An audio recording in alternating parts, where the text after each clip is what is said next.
starting a new series today, which will be a 4-part series, and we're going to walk through how it works. That's found on page 58 of the Big Book of Alcoholics Anonymous. And I liken that to whenever you put something together, there is a set of instructions that come along in the box. That's right. And how it works is the instructions. That's right. And a lot of times, we want to go by the picture on the box rather than taking the time to read the instructions. Wow. And then we end up with all those screws left over, and we say those are just extras. And we wonder why the bike is shaking or the bookshelf is leaning, because we try to just look at the picture. That's right. Well, the picture tells you what it looks like when it's finished.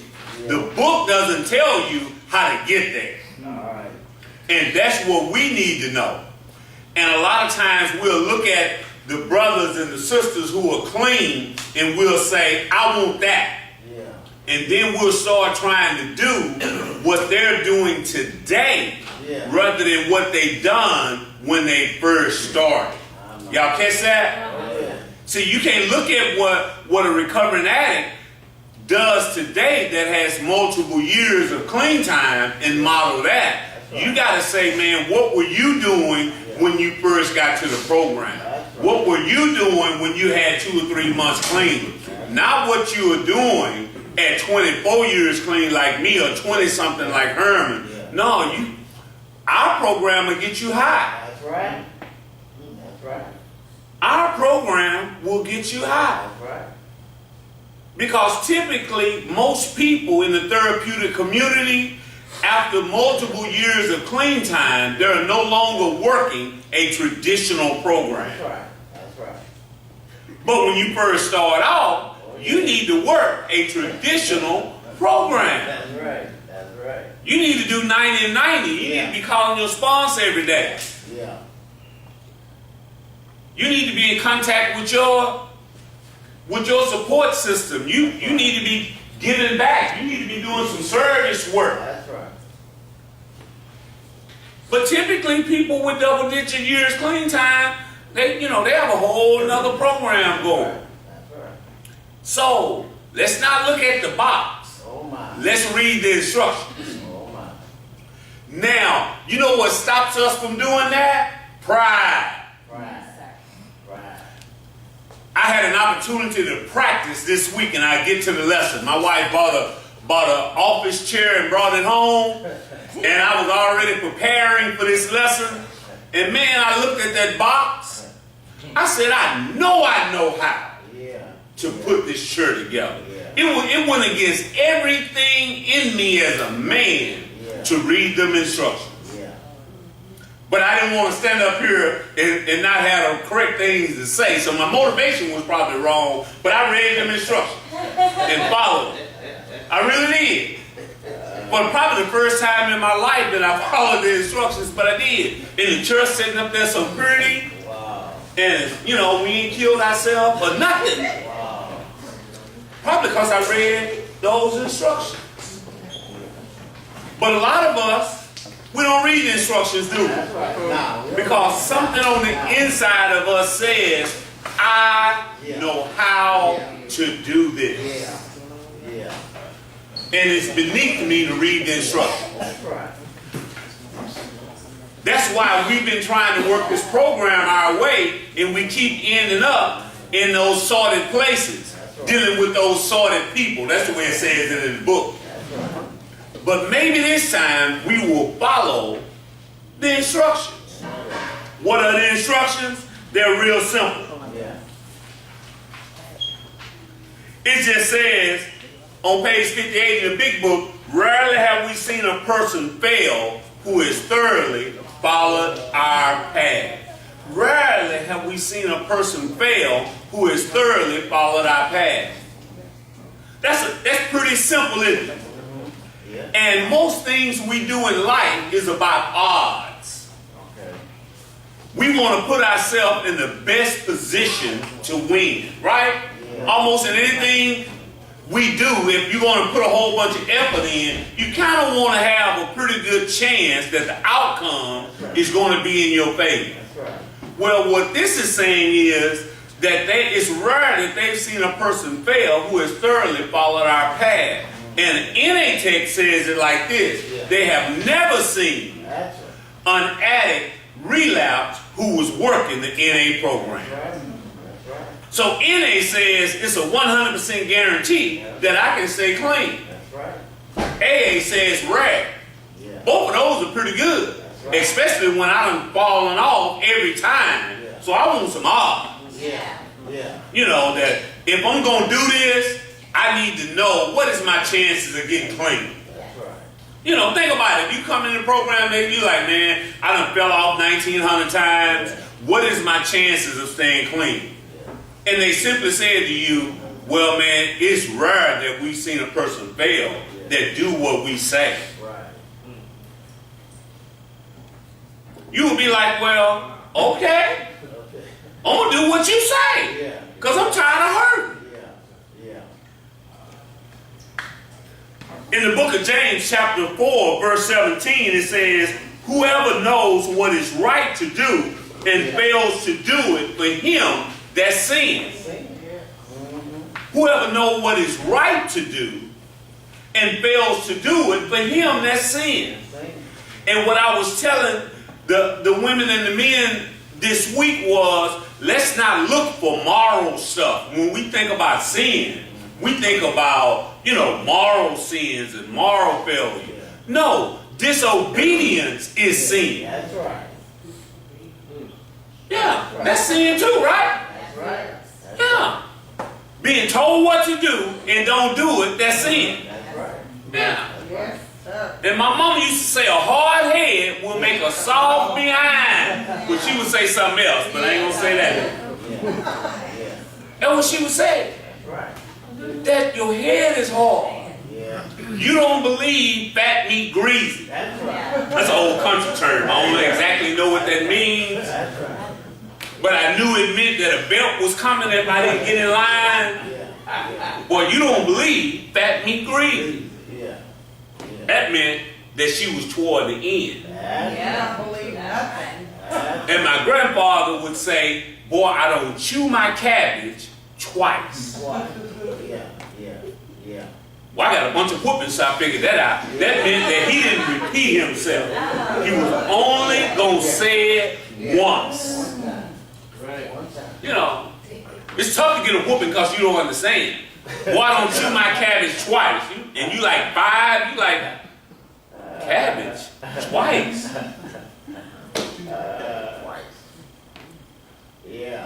So we know what to do because we've been told what to do. And when we fail to do it, that's sin, y'all. It's amazing. If you read on up around from verse 13 on down, it talks about boasting and worrying about tomorrow. If you read in James chapter 4. Boasting about tomorrow. Arrogance get us in trouble. See, it is arrogant to fail multiple times and still say, I can do this my way. That's right. That is arrogance with no merit. No merit. What I mean by that, typically, people who are arrogant have a reason for their arrogance. You know, Muhammad Ali was arrogant.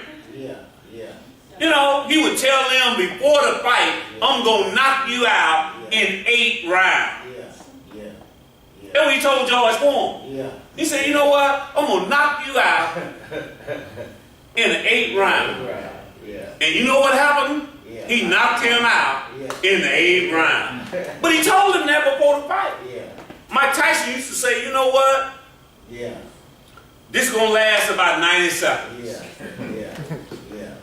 You know, it was almost at toward the end, we didn't want to pay for pay-per-view because you knew it wasn't going to make it past the first round. And Mike knocked him out. He was arrogant. But he could back it up. That's what I mean by that. We can't back it up.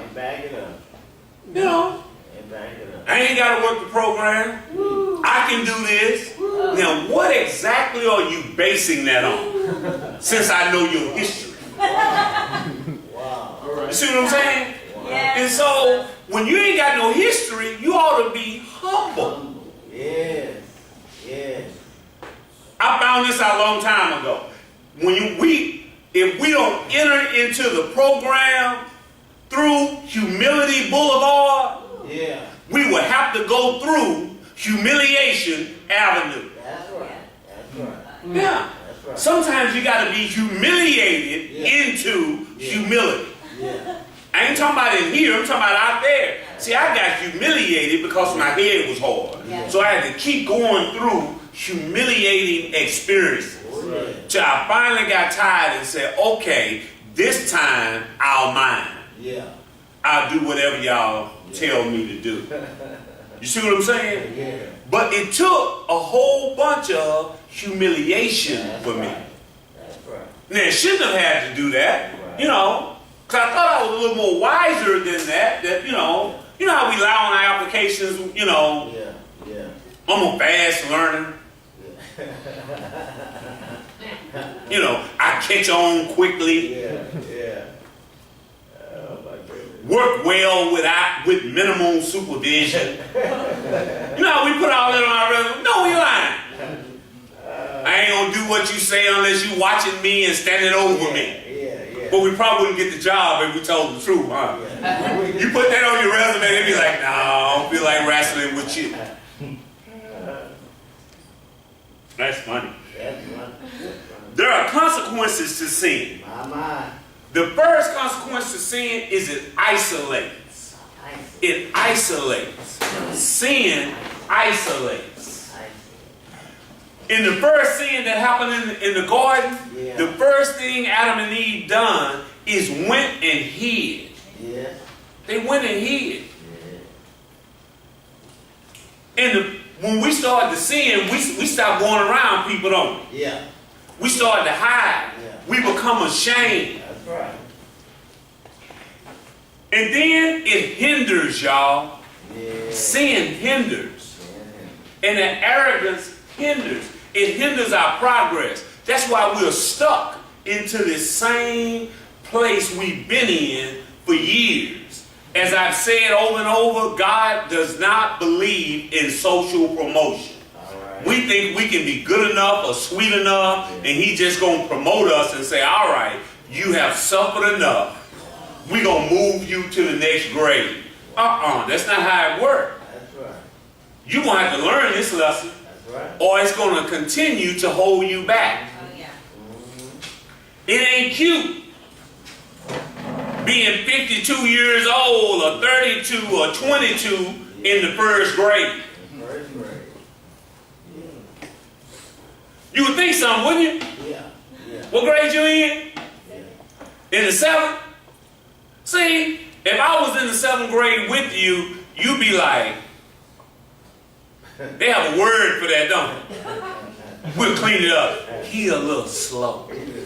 Him special. Yeah. Exactly. Huh? Respect. Spec? Yeah. That's what they call it today? Yeah. What's that short for? Special?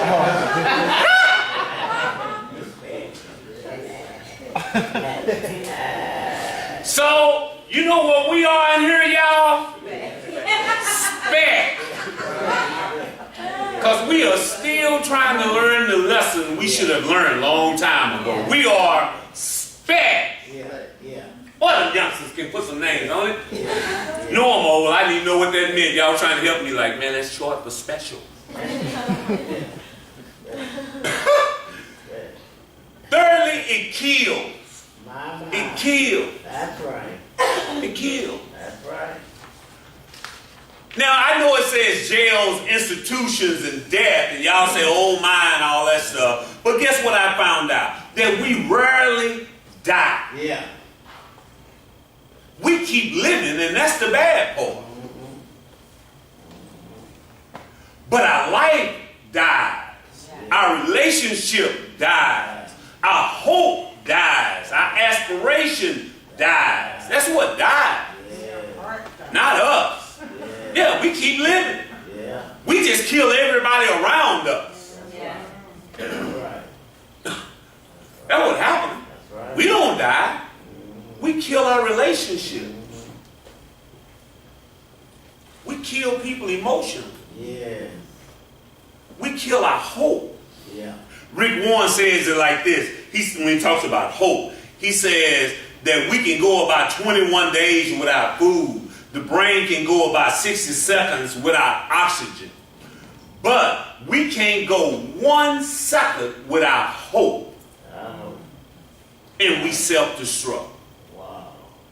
And while we're using, we lose hope. I did. Yeah. I lost hope. Yeah. I went up to the Dallas Life Foundation this morning to share my story. And I was telling them that that's what had happened to me. That's why I lived at the homeless shelter for 8 months, because I stopped fighting. Yeah. I stopped fighting because I had lost hope. I just decided at 28 years old, I was going to be homeless for the rest of my life. It just seems like it took too much effort to try again. And I was scared to try because I didn't want to put a bunch of effort in and fail. That would really take me out. So at least if I didn't try real hard, that would be the reason why. And so I lived like that for 8 months. You know? And I met a couple of people up there. They were saying, man, I was up there when you was up there. I said, oh my God. That was in 1989. This 2017. They still there. Yeah. And I said, you know what? There is still hope because you keep waking up. God still has a plan for you. Yeah. Boy, but 28 years of homelessness has to be hard. Oh, yeah. Those who do not recover are people who cannot or will not completely give themselves to this simple program. Those who do not recover are people who cannot or will not give themselves to this simple program. Those who do not recover. Yeah. So if you ever wonder why don't I recover? Or family members, why don't my loved one get clean and stay clean? It's real simple. Because they don't completely give themselves to this simple program. That's why. It ain't that complicated. That's right. You know. Now if they got some medical and emotional issues, you may need to spend a whole bunch of money sending them to some places to get them checked out. And if they halfway sane, ain't nothing wrong with them if they just won't try. Yeah. They just won't completely give themselves to the program. That's it. That's it. Because if they did, they would stay clean. That's right. Then it talks about there's two kinds of people. There are will nots and there are can-nots. And will not or cannot. Right. Can-nots are people who are constitutionally incapable of being honest with themselves. We're just will nots. We just will not do what we have been told to do with some consistency. We won't mind. Yeah. Yeah. That's right. But guess what? We done heard that from way down here. I used to hear that when I was little. Boy, you just won't mind. You ever heard that, Richard, when you were little? Sure. Yeah. Oh, yeah. Oh, yeah. Sister, you ever heard that when you were little? Remember that. Boy, I wish I could have turned the camera on. Boy, I have a whole bunch to say, but I can't say it. We'll have to ask my mom. Because they said if it ain't no peace, ain't no peace. Ain't no peace. And brother, we want some peace, right? Yeah. Because they say it's better to be on the roof, on the corner at midday, than to be in the house with a woman scorned. Yeah, what they say. Yeah. Oh, the Bible says. That's what it says. Amen. That's what it says. So you ride by and see a brother sitting on the corner of the house in the hot sun. Brothers, we'll understand, won't we? We'll be like, man, I understand. It must be hot on the inside than it is up there. Brother, I understand. Yeah. We done all been in a house where it was hot, right? Oh, yeah. Oh, yeah. Some of y'all who don't have y'all mate here, Yeah. you know, all of us that got our mate here is cool on the inside all the time. So we really don't understand what that means. Matthew 13:21 says, but he doesn't have much depth in his life, and the seeds don't root very deeply. And after a while, when trouble comes or persecution begins, because of his beliefs, his enthusiasm fades, and he drops out. Now, this is the parable of the sower. Yeah. And what it's talking about is that we won't stay still and we won't stay planted long enough for us to get some root. And then when trouble comes or persecution comes, we drop out. We need to prepare for trouble. Yeah. That doesn't mean bad stuff. That just means life, y'all. That's right. I was telling the people at the foundation this morning that God's prescription for growth is opposition and pressure and trouble. When God get ready to bless you, he tests you first. Yeah. Satan tempts, God tests. That's it. Because he don't want to promote you into a position that you're not ready for. That's right. That wouldn't be a good, loving God, right? That's right. To put you in a position that you're not ready for you to crash and burn. Right. That's not loving. That's right. You know, when I first got my car, people was asking me, you let your son drive your pet? I'm like, no, I did not. And I will not. Because he a little spat. Yeah. All 16 and 17-year-olds are a little speck. Yeah. And they probably shouldn't be driving a car that'll go 200 miles an hour, right? Just think about it.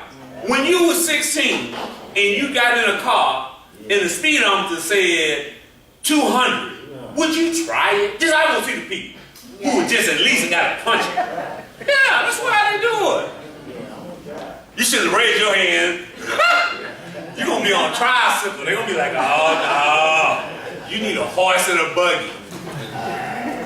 And so that's why, because I didn't want to put him in a position where I know he wasn't emotionally ready. Yeah. Because, you know, my people fooled around him and bought me a sports car when I was his age. And I made it do all of it. Yeah. And that's why I understood that God takes care of old people and I wouldn't know. You know, and so we have to understand, y'all, that just because trouble is coming, a lot of times that means that God is preparing to use me. Yeah. Now, it's a difference between consequences and preparation. Just because God forgives us doesn't mean that we don't have to suffer the consequences of our actions. That's right. And I used the illustration this morning in class that if you loan me some money and I don't pay you back, and I come again and ask you for some money and you loan it to me again, and you say, you know what, brother, I forgive you and I forgive your debt. Then I come the third time and you say, no, I'm not giving you no more money. And I say, I thought you forgave me. So I did forgive you. But that don't mean I got to keep giving you my money. See, I can forgive you and not give you no more money. Or I can forgive you and not fool with you no more. See, we think forgiveness means that we are put back into the rightful position. Well, we're not God. And even God allows us to go through the consequences of our actions. And so a lot of times we'll be going through consequences for stuff we've done, and then we'll say, you know what, I'm being persecuted by the Lord. No, you're just suffering consequences. That's all it is. And And it takes us a while to get through the wreckage of our past. Yeah. Sometimes it takes years to get through the wreckage of our past. You done that. You earned that 500 credit score. Yeah. That's right. It don't just, oh, Lord, forgive me and my credit score, and your credit score go from 400 to 800 just because God forgave you. No, you still got 400 credit score. Y'all got it? Yeah. Got it. You got to go through consequences. That's right. But we got to learn to go through that persecution. And we can't let our enthusiasm fade. You know, when we first get this thing called recovery, or we first, let me say it this way, y'all can maybe relate to this. You remember when you fell in love for the very first time? Oh yeah. Just everybody think back. Yeah. Remember how that felt? Yeah. You sleep? No, you sleep. You hang up first. No, you hang up. Y'all remember that? Oh yeah. Oh yeah. Where you couldn't eat, where you couldn't sleep, you were just in love. Yeah. Remember that feeling? Oh yeah. You know, some of y'all may have to think back a little further than us. Tell y'all a true story, y'all. When I first met my wife, she lived in Garland. I lived in Duncanville. She drove all the way over there just to get a good night kiss. That is not true. That is not true. The other way around. Or it may have been the other way around. I may be confused.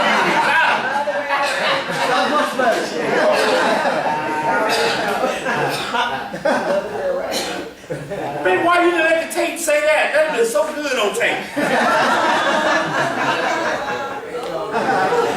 They'd have been saying, that brother got some sweet sugar.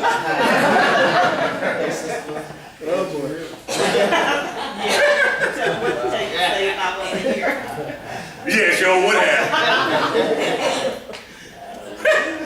There are three things that stop you from completely giving yourself to recovery. The first one is willingness.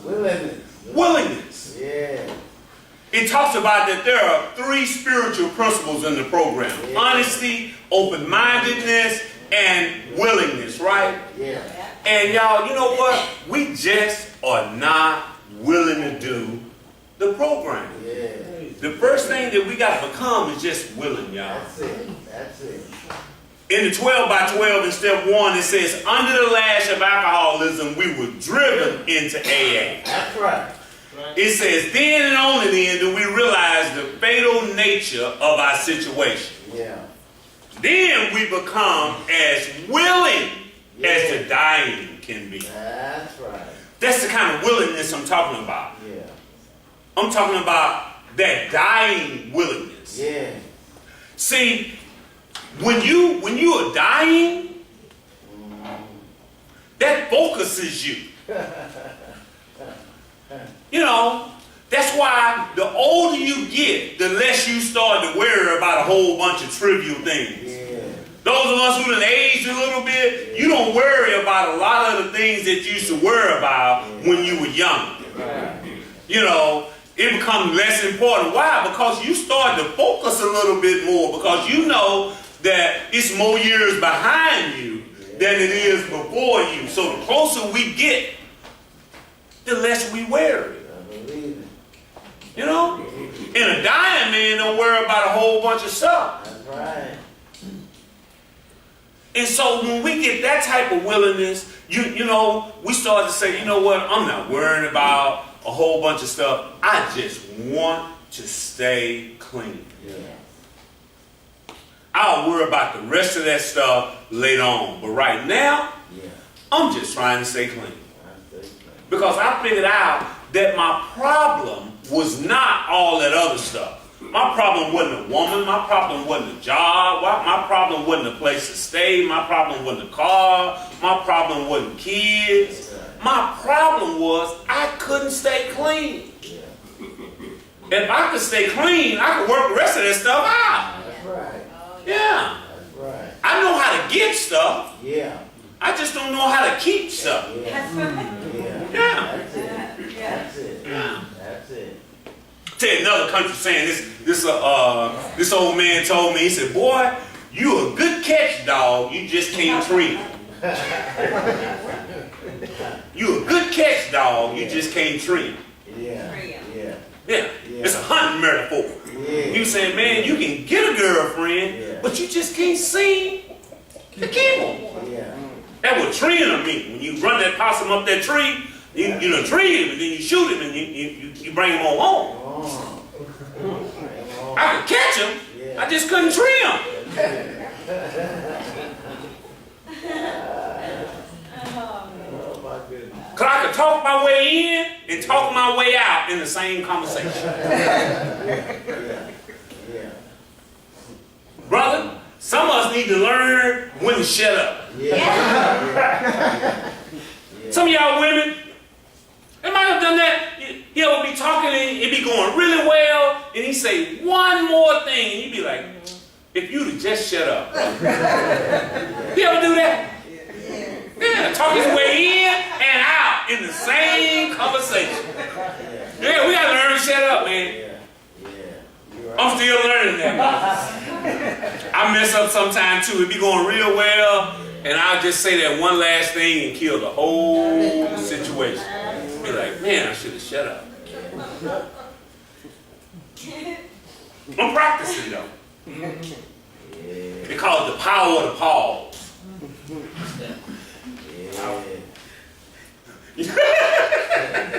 What's the matter here? Wow. It's power, man. You don't want to shut up?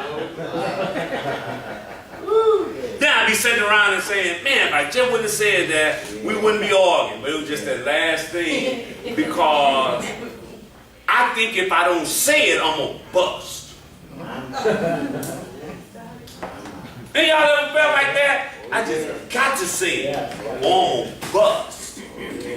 I heard a doctor, she was right here in this room. She said that you can actually bust if you don't get it off your chest. Oh, yeah. Yeah, she's a medical doctor. She actually is my wife doctor. And she said that, didn't she? She agreed with you. And she's a real doctor. Yeah. Yeah. The next one is faith, y'all. Hey. Faith. The Bible says substance. Faith, it said, now faith is the substance of things hoped for and the evidence of things not seen. My pastor says that faith makes the future present and makes the unseen seen. And so it's hard for me to work the program if I don't believe that I'm going to stay clean. You see what I'm saying? We got to get that hope back. You know, it's hard to go to 90 meetings in 90 days and call your sponsor and work the steps. And they saying don't get into a meaningful relationship for a year and all that kind of stuff. I want to know why. Why am I doing this? That used to be my big word. You know, I was like a little kid. Why? Now, why am I doing this? Explain this to me. Why? That don't make sense. Right. And so I had to get some faith to believe that this thing would work, that I could actually stay clean. And once I believed that I could stay clean, then I could go on and put all that effort into it. You know. Thirdly, commitment. Oh, that's a cuss word there. Especially for men. Excuse my profanity. What word did he say? Commitment. Well, we don't like to commit, do we? No. It ain't just a gender thing. Addicts, it's hard for us to commit. Because we quit everything. Why? It has to be going my way. Right. And if it ain't going my way, I quit. If it don't look like I'm going to win, I'm going to take my ball and go home. That's right. That's what I used to do. shoot, if it looked like I was losing, I would take my ball and I would go home. Ain't nobody gonna play. You know, I was the only child and my mom would buy me stuff, so I always had the ball, you know. So if I don't get picked, nobody gets to play. Even when the big boys would play, they'll shoot the ball and hit the rebound. I was fast too. I catch it out there and run on. I'm gonna stop this game. Because if you don't pick me, nobody gonna play. Yeah. Addicts are selfish people. That's right. That's right. We are. That's right.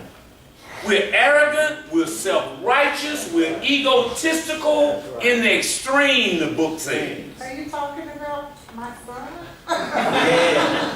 No, he's not like that. I'm only talking about me. They say you're supposed to speak in I form instead of we. So I'm talking about me. But if y'all can identify, then, you know, this is what they say. If you spot it, you got it. You spot it, you got it. And so we have to realize that commitment is not a bad word.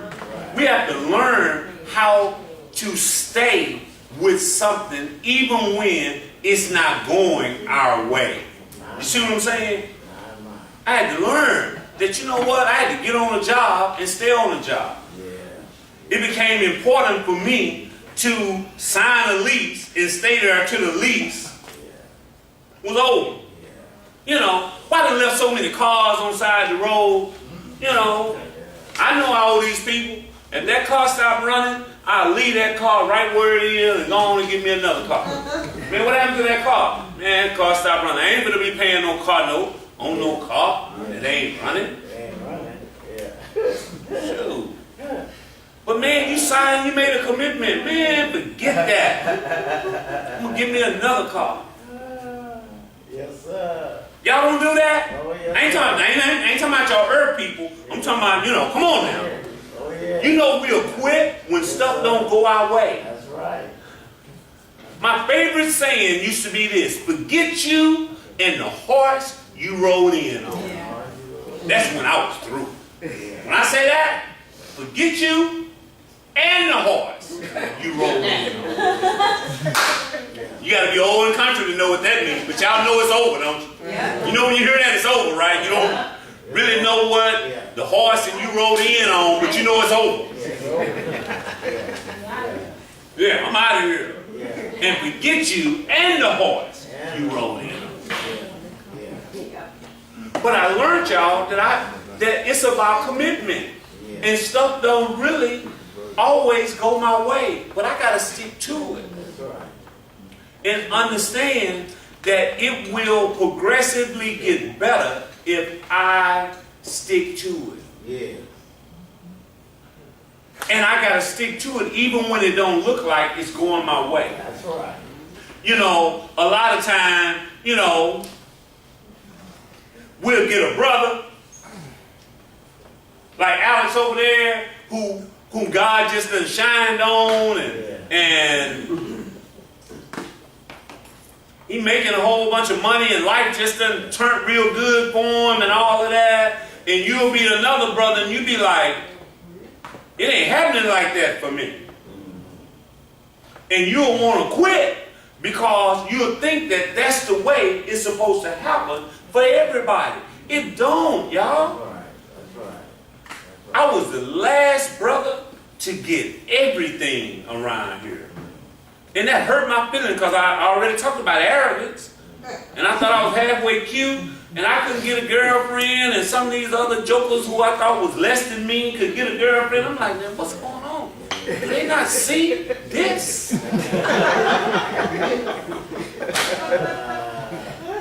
I couldn't get a job. I couldn't get a car. And everybody was moving a lot quicker in this process than me. And one of the deacons told me, he said, Bussey, there is a scripture that says that the race is not given to the swift nor the strong, but given to the one that endures to the end. You're going to have to learn to endure, son. Maybe you're not receiving these things because God said you're not ready. Wait your turn. And that's a hard thing to do when you watch somebody, when God bless people all around you, and you like, man, whoa. It starts making you have self-doubt, or make you resentful at God. You know, that's what it done for me. I'm like, man, God, you know, come on. Why I can't get these things? And I learned that, you know what? I can't make God move no faster than he gonna move. He wasn't my mama. He wasn't moved by my temper tantrums. See, I throw temper tantrums, and so do y'all. See, relapsing is a temper tantrum. I'll fix you. That's equivalent to being two, laying and kicking and screaming in the supermarket store. That's what a relapse is.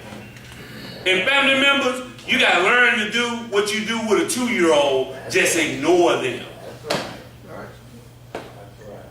I started to look for this YouTube clip that I seen a few months ago of this little baby. This little baby would trail his mom into the kitchen and lay on the floor and start crying, and the mama would walk into the living room. The baby would get up and walk to the living room and get her attention and fall out on the floor, and she just walked to, he just kept following her everywhere she went because it was trying to get some attention. Y'all see that? That baby was trying to get some attention. But that mama was like, you know what, I'm not moved by your temper tantrum. She just kept going on about her business. And finally, the baby got tired and went on about her business, you know? And sometimes that's what we got to do. That's what a relapse is. Ain't nothing but a temper tantrum. That's right. We just trying to get some attention. That's right. We got to learn to commit and understand that a temper tantrum at 2 may be kind of cute. A temper tantrum at 42 is something else. I don't know what the word is for it, but it ain't cute. Yeah. I still throw them sometimes. I just don't kick on the floor, but I'll pout and get mad. I do. Just be hungry, just mad. Do what I want to do. You know, there's some people in the room, so I can't share all the way. I hear you. Yeah. You gotta know your audience, y'all, when you're sharing. Sharing can get you in trouble. Because some people will actually hear stuff in the meeting and use it against you. That ever happened to y'all before?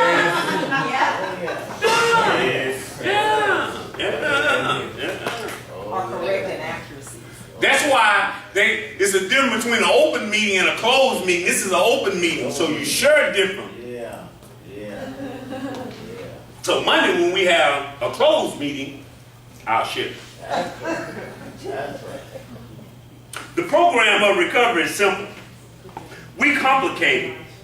We need to do, check this out, y'all. What we're told, how we're told, when we're told. That's the way the program works.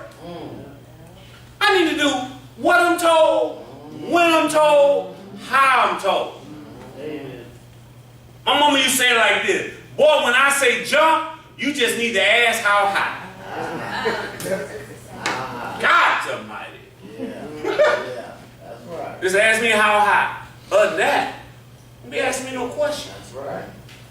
That's the way the program is. We tried to figure this program out, and you can't figure it out. You just need to do what you told, when you told, how you told. I was talking to a brother this morning. I said, man, go get the guys and take them down there and help the brothers, help the people do the Easter egg hunt. And he went out there and started smoking and meandering around. I said, man, what happened? He said, I was thinking. Brother, go get the men, tell them to go down there and help. What are you thinking got to do with that? See, everything ain't a thinking job. That's right. Herman says, I can't think my way in the right living. I got to live my way in the right thinking. That's right. That's right. You know, I get in my head and I go to thinking and trying to figure stuff out, and that's what messes it up. I don't need to be thinking. I just need to do what I'm told. That's right. Go over there and shut up and sit down. Be like, what exactly do that mean? I wonder what he meant when he said it. No, just go over there and shut up and sit down. Yeah. That's what worked for me, y'all. That's how I got 24 years. Yeah. I got so tired that I said that, you know what? I am just going to do what these people tell me to do. When they say do it, how they say do it, and leave the results up to God. Because I done tried my way, and it didn't work. And so, you know what? I'm just going to try it this way. Reverend Shelley used to tell us like this. He said, give yourself 1 year. Right. Just do everything that they tell you to do in the program for 1 year. And then measure that against what you used to have. And if what you're doing this year ain't better than what you were getting, go back to it.